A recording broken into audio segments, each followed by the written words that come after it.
Sacramento city leaders are facing a $66 million budget deficit and say closing that gap could mean tough decisions ahead. From higher fees to possible cuts in city departments, officials are now looking at how to balance the budget before a deadline in June. ABC 10's Nazi Javid breaks down what's being considered.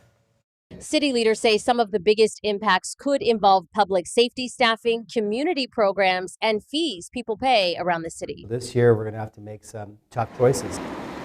Sacramento is facing a $66.2 million deficit in next year's budget. It was a topic taken up at Tuesday's council meeting. So today's hearing, which is about laying out all the options, good and bad and the ugly, and we'll spend the next few months zeroing down on a plan that has the least amount of negative impact on our residents. We are doing things. City finance staff say the deficit is a structural problem, meaning expenses are growing faster than revenue. So to help close the gap, staff presented budget scenarios to council. Scenario 1 would fully fund priority areas like public safety and emergency response, but would require major cuts to other city departments. Scenario 2 would cut funding across all city departments by about 12%, which could lead to staffing cuts and service reductions. In this scenario, police and fire would have the biggest reduction target.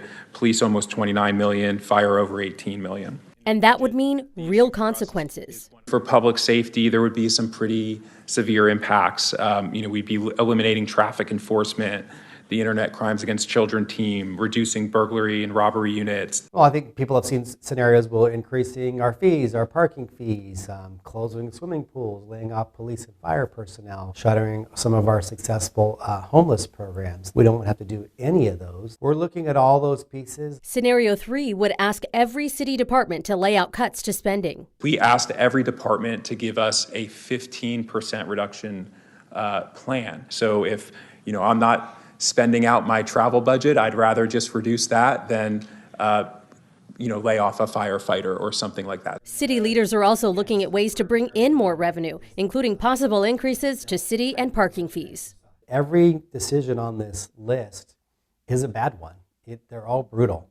And none of this is easy, but we have to balance our budget. Council must pass a balanced budget by June. Until then, it's up to city leaders to decide whether they're going to raise revenue, make cuts, or a combination of both. In Sacramento, Nazi Javid, ABC 10. Nazi, thank you. City leaders expect to release a proposed budget in April, with final budget hearings set for May.